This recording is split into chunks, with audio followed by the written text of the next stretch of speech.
Hi, this is Holly with Presence Point, and I am here with Daniel for another Shepherds in Action interview.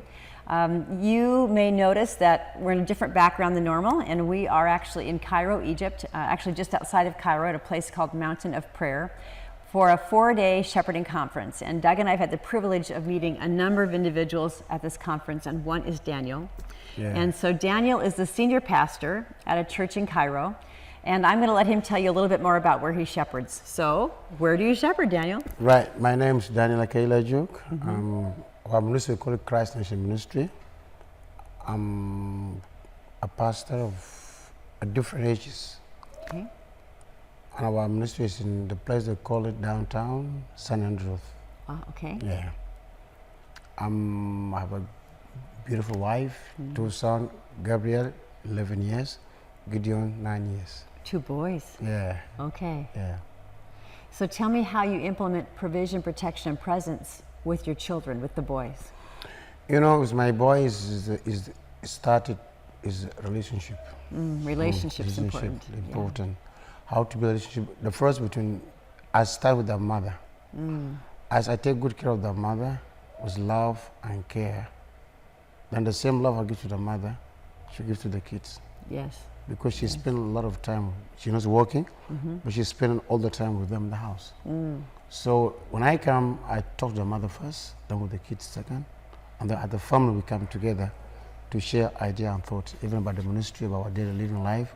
We have like home family plan, daily, weekly, monthly. Ah, that's pretty organized. Yeah, okay. That's how we do things together. Yeah. So I'm hearing presence very much with them, right? Yeah. But I'm also hearing that there's provision and protection, how you plan for the family time. Yeah, we have like 3 times a week we come together to discuss difficulties, challenges, and how can we solve it as a family. Because as we are in Egypt, is the land we have many foreigners. So how to protect our kids? Yeah. Not to because we have here in Egypt, like they call it African gangs. African gangs. Gangs, yeah. And they are among the youth of refugees youth. Because they have no school, so some are dealing with drugs, this kind of issues. Yeah. And so how in this area, and so the school is mixed. With Egyptians and South Sudanese? No, South Sudanese alone, Africans. Okay. No, they're not allowed to enter the Egyptian schools. They're not to go to each other's schools? Okay. No, we have refugee schools. Okay, so even if they're not refugees, meaning they just came from South Sudan, if they're Sudanese, they attend that school?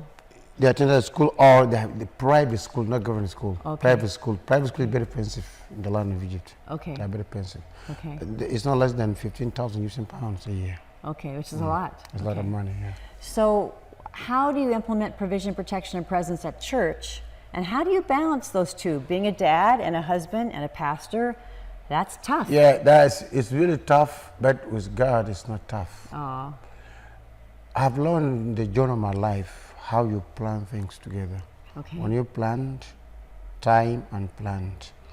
You can do planning in your mind, but it's so hard to put in the field how you want to apply it. How are you going to apply what you've planned? Yeah, it's very important. So we have planned in a week. My wife, she will take good of kids for the rest of the days. And me 2 weeks. After 2 weeks, I will take good care of them.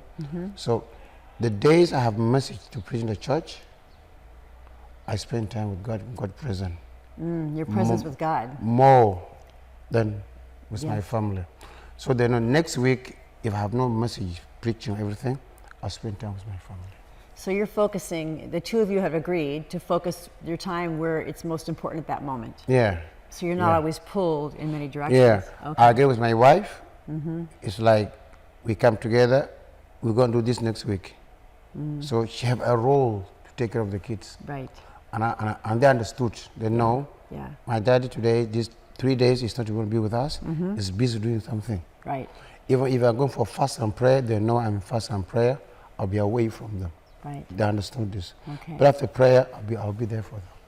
So when you do that planning weekly or 3 times a week, you have those conversations. So they know where you are. They Yeah. know why you may not be available. Be with them, Yeah. yeah, exactly. So what word of encouragement would you give for other pastors or dads or people who are balancing those roles as shepherds? You know, our problem, my experience, my own self, if you don't shepherd your family, you are lose a shepherd. So if you don't shepherdize your family, Lose a shepherd. you lose a You shepherd. can never shepherd the church. Yes. Because you always come out with a negative message. In your house, there is no joy, there's no peace, there's no love. Wow. You don't feel that God present in your house. So what you see is quarreling, negative thought. You always see devil. This is the way you think. Devil this, devil does. You open the door for the devil. Yes. Because you have no time to spend with your wife. You have no time to spend with your children. You have no time in prayer. You have no time in the word. Right. So you are the one, the shepherd, open the doors. So as long in your house, you give what your wife needs. You give what your kid needs. You feel God present in the house. So when you go to the church, you're happy, man. Peace, love, happiness. You say, God is always exist. Yeah. It's in my house. My house is protection. So you address the message to the church. How God working in your life. Because your life is testimony. So that explains a lot about how I've observed you the last few days. Because you are a joyful, happy guy. Thank you. If you see him, just a little while ago outside, I was watching you give some of the guys a hard time and kind of play with them a little bit, right? In the middle of doing 3 other things. Yeah, exactly. But the joy you have at home, because you're shepherding well at home, allows you to have the joy and peace to lead your church and to shepherd the sheep in your flock It's there. be easier for you. Yeah. You know, because if your home is you're happy in the house. Yeah. Your wife is happy. Yeah. Your kids are happy. They're playing. When you can hold that, you hold them, you play with them, you talk with them. Yeah. You know, I remember I've learned this when my first child was a 2-year. When your first child was 2? When it was a 2-year, it was like, I want some present. I came back home. It was like, it was not happy. And I was like, what's wrong with my child? The key is to have the Holy Spirit. The key is To ask the Holy Spirit. ask the Holy Spirit. Yeah. Then I want to say, Holy Spirit, what did I do wrong to my kids, to my family? I can't forget it. Say, your child in this age is need you more than the ministry you are doing in the church. Ah, the child needs you more than the ministry you're doing in the church, because nobody else can be their dad. Yeah. But there are other people who can be the pastor. Yeah. I was like, You know, sometimes as we are pastors, we ignore the voice of God. Say, this is the devil. I ignore it. Yeah. The next day, he repeated himself 3 times. Then I say, Gabriel, come. What do you think is I come every day early? We're going to play, we're going to talk. He was very happy. Yeah. I say, this is what you wanted. And from there, the whole thing changed my life. Wow. And then we become a happy family, a happy church. Even like John is one of my church members. You see, this is how we, this is how I shepherd them. Yes. Yes. This is how we come together. So a happy family, a happy church. Happy family, happy church. Yeah, you know, happy pastor, a happy church. Yeah. A negative pastor, a negative church. Yeah. Because you always preach a negative message. Because well, when it's negative at home, you No. can't preach a positive message. yeah, exactly. Yeah.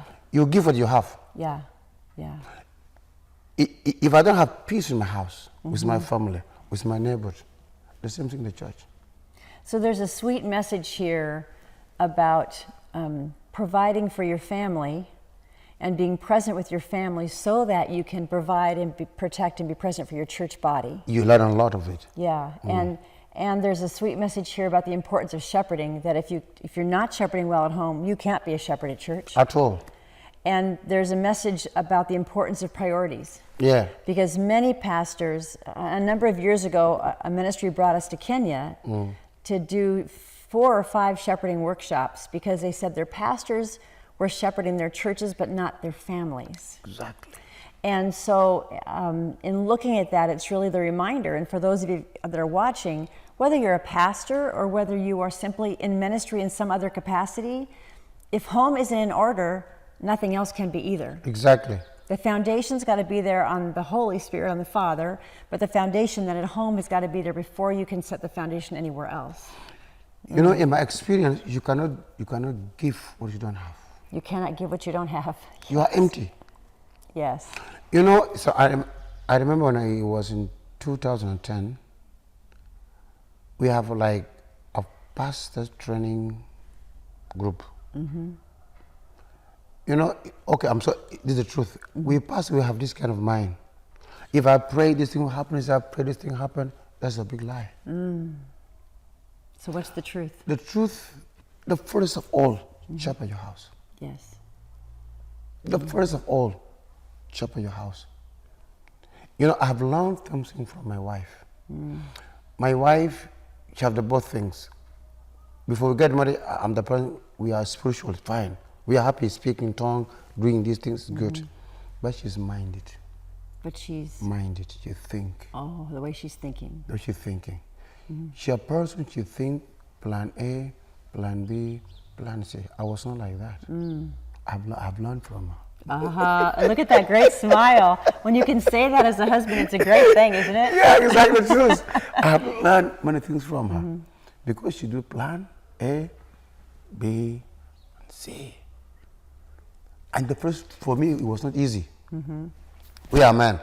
It's not easy to submit to what the females are telling us. Not easy to submit to what the females are telling you. I Exactly. want to make sure that we understood that. Exactly. We all know it's not easy, but yeah. Yeah, it's not easy for a man to submit to female. Why do you think that is? You know, we have this kind of, I'm a man. So I've got it. Yeah. Yeah. And then we interpreted the Bible wrong. Like, wife, submit to your husband.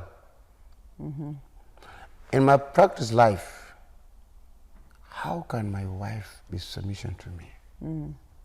It's when I take good care of her, when I'm listening to her, when we share ideas together. When you're shepherding her. Yeah. And then directly, without talking, she will submit. And you submit to each other. Without any quarreling. Yeah, right. It's not about teaching Bible. You know, Bible says something, but let's apply it in our daily life. Let's make difference. Oh my goodness. I've heard 2 sermons already here, just sitting in 5 or 10 minutes. We were laughing earlier about 6 months of sermons in the shepherding conference. We give you 6 months of sermons. Yeah. But you can see why we invited Daniel today. The joy in his face and the joy in his smile. When you're standing at the front of a room looking at 85 or 100 people, there are those folks who jump out at you. And it's because of the smile and the genuineness that they exhibit. And Daniel's one of those people. And so it was especially sweet when we'd met John, and he said, "This is my senior pastor," who you were, a man of joy, and a man that I think has a lot of wisdom around how he leads his life. So thank you. Thank you for taking the time. Thank you for joining us. And I pray that this few minutes from Cairo, Egypt, via sort of South Sudan, via any place else, U.S., you happen to be, will bless your day and will speak deeply to your life and allow you to live more effectively into your calling. Thank you so much for joining us. Take care.